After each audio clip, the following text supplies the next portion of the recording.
오늘 우리가 함께 볼 하나님의 말씀은 히브리서 7장 1절에서 10절까지의 말씀입니다.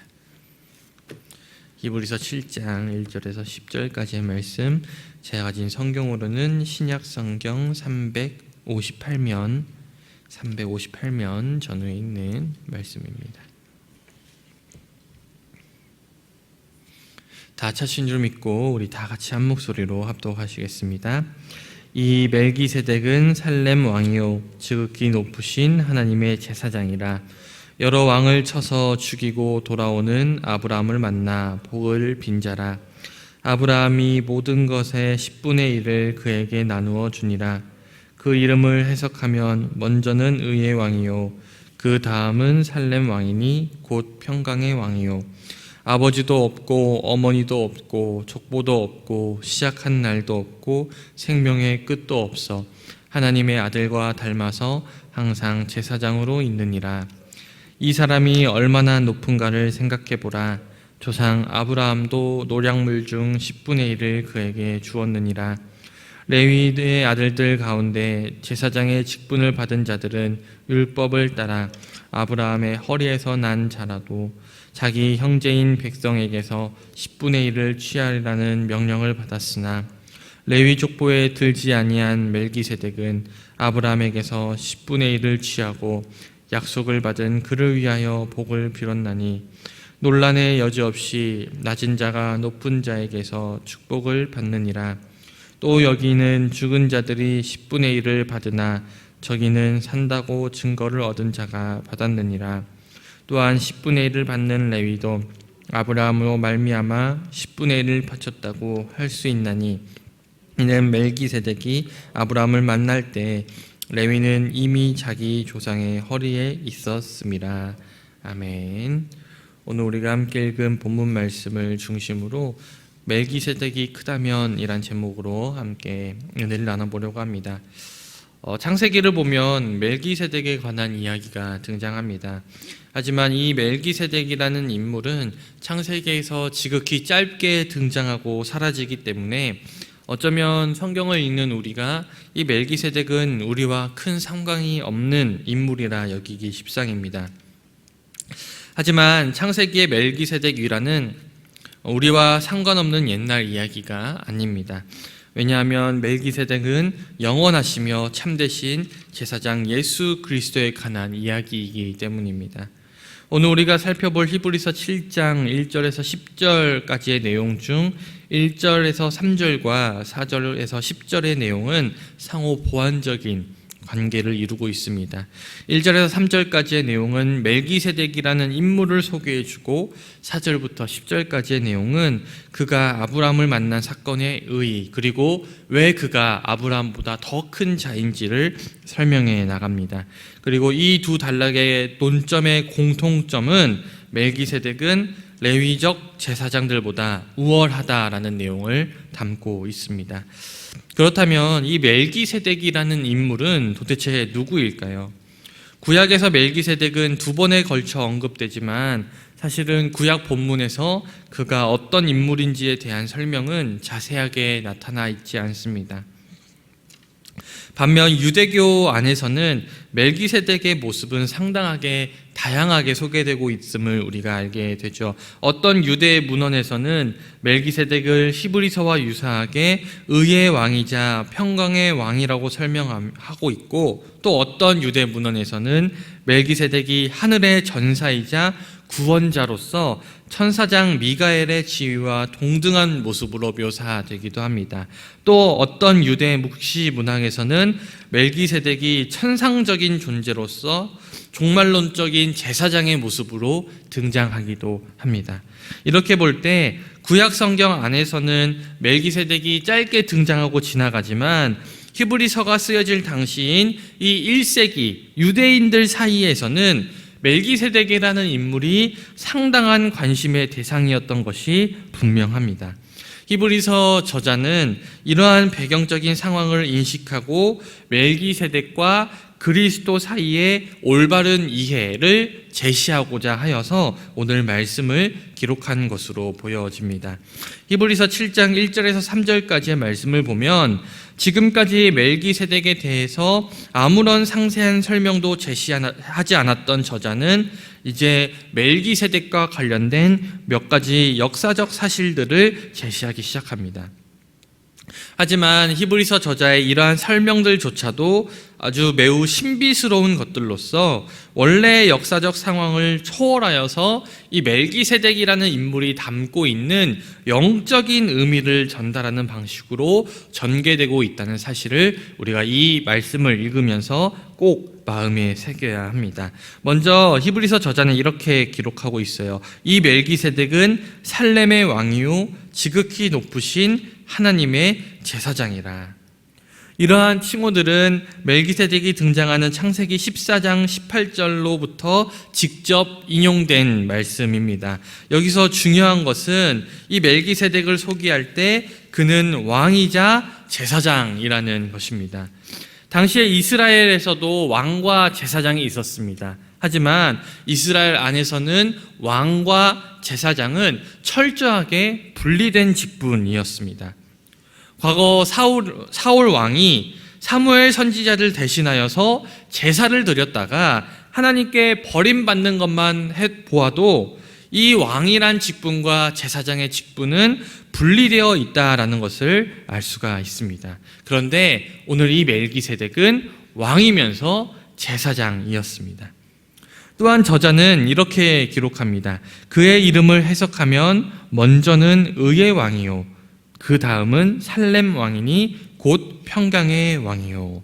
저자는 멜기세덱과 살렘이라는 이름들이 가지고 있는 메시아적인 의미, 즉 의의 왕, 평강의 왕에 관심을 집중시킵니다. 그렇게 함으로써 그는 의의 왕이자 평강의 왕으로서의 멜기세덱을 설명하고 있는 것이죠. 그런데 우리가 성경 말씀을 보면 우리에게 의의 왕이자 평강의 왕으로 소개되는 또 한 분이 등장합니다. 그리고 그분은 오늘 멜기세덱처럼 우리의 왕이자 우리의 제사장이 되시는 분이시죠. 바로 그분은 예수 그리스도입니다. 그러니 저자는 멜기세덱이 곧 예수 그리스도의 모형이라고 말하고 있는 것이죠. 여기서 말하는 이 모형이란 구약 성경의 모든 역사는 예수님이 오시는 이 사건, 예수님이 오시는 사건을 미리 보여주는 그림자와도 같다. 마치 예고편과 같다라고 말하는 것을 의미합니다. 그리고 이어지는 멜기세덱의 설명에서도 히브리서 저자는 이 멜기세덱이라는 인물은 예수 그리스도의 모습을 미리 보여주는 예수님의 모형이다라는 것을 계속해서 강조하고 있음을 알게 됩니다. 히브리서 3절에서 히브리서 저자는 이렇게 말합니다. 아버지도 없고 어머니도 없고 족보도 없고. 여러분, 이 진술은요, 멜기세덱이 실제로 육체적인 부모를 가지지 않았다라고 그렇게 문자적으로 받아들여서는 안 됩니다. 저자의 이러한 진술은 성경에 기록되어 있는 멜기세덱의 부모나 족보에 대한 언급이 없다라는 것을 언급하고 있는 것이고, 그러한 언급이 전혀 없는 것은 멜기세덱이라는 이 인물이 족보를 정립할 모든 필요를 벗어난 어떤 신비적인 모습으로 묘사되고 있음을 보여준다는 의미이죠. 그러므로 히브리서 저자는 이어서 이렇게 말합니다. 시작한 날도 없고 생명의 끝도 없다.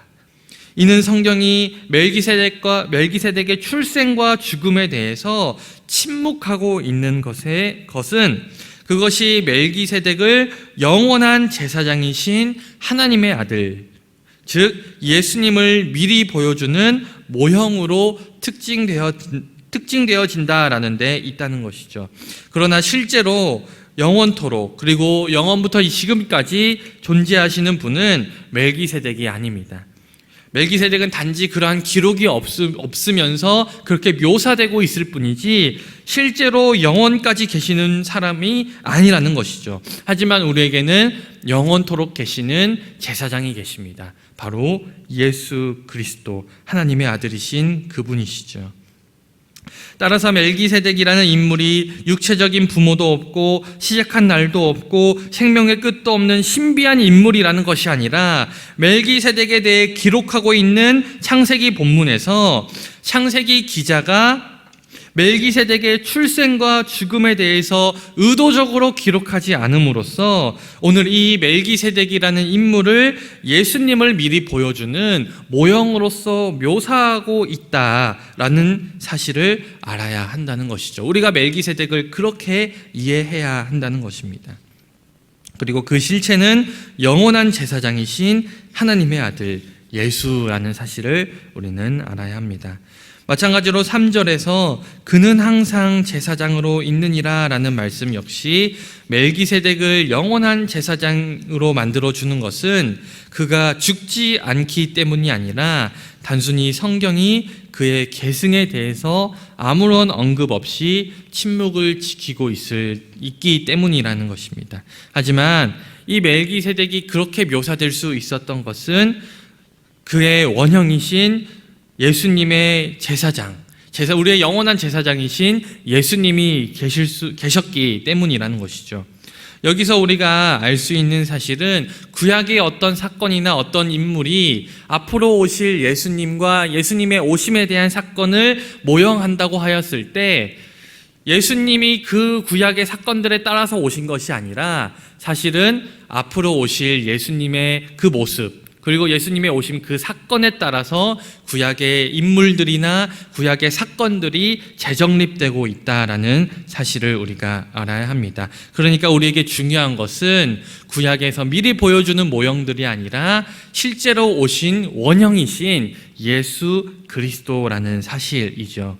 이어지는 4절에서 10절까지의 말씀은 하나님의 아들 예수님의 모형인 멜기세덱이 레위 조상 아브라함보다 더 우월하며 따라서 그는 레위 제사장들보다 더 우월한 제사장이라는 사실들을 논증하고 있습니다.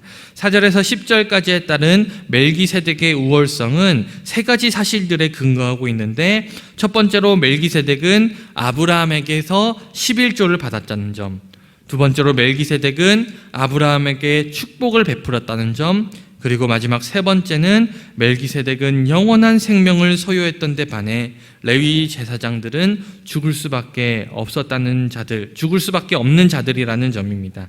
이것 역시 멜기세덱이라는 사람 자체가 정말로 대단해서라기보다는 멜기세덱을 통해 우리에게 드러난 원형, 즉 예수 그리스도의 우월성에 대해서 우리에게 말해주고 설명해주고 있는 것입니다. 그러니 오늘 이 본문 말씀, 멜기세덱에 대해서 기록되고 있는 이 히브리서의 말씀은 결국에는 멜기세덱이라는 인물이 대단한 인물이야, 멜기세덱은 정말 신비한 인물이야, 그렇게 설명해주고 있는 것이 아니라 멜기세덱으로 대표되는 예수 그리스도야말로 우리의 참된 제사장이고 그분이야말로 우리의 영원한 제사장이라는 사실을 말씀해주고 있는 그 말씀이라는 것을 우리가 기억해야 합니다. 사랑하는 여러분, 예수님은요 구약의 제사장들과 비교할 수 없는 참된 제사장입니다. 구약의 제사장들은 모두 허물 많은 죄인들이었고 죽음을 피할 수 없는 나약한 존재들이었습니다. 게다가 구약의 제사장들의 제사는 영원한 속성을 가지지 못해서 백성들이 죄를 짓고 제사를 드렸다 할지라도 또다시 제사를 드려야 했습니다.